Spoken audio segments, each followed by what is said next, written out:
কেউ একজন একটা লেখা পাঠিয়েছিল এরকম যে, রব তুমি যখন আমাকে ব্যস্ততা দিবে তখন এতটা ব্যস্ততা দাও যেন আমি ঘুমের কথা ভুলে যাই, যেন আমি এতটুকু ফুরসত না পাই আমার নিজেকে দেয়ার।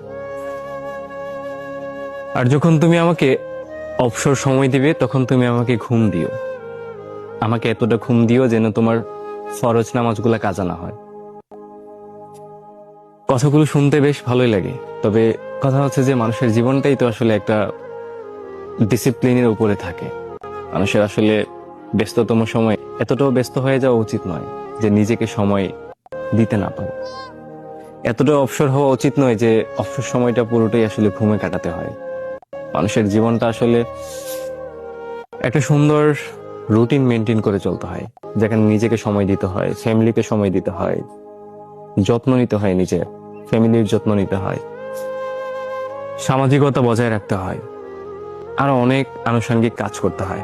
এই জন্য জীবনটাকে জীবনের মতো উপভোগ করতে হবে। জীবনে বিষাদ আসবেই, খারাপ লাগা কাজ করবি, ডিপ্রেশন আসবে, সেগুলাকে পাশ কাটিয়ে রেখে শুধু সামনে বিরামহীন এগিয়ে চলতে হবে।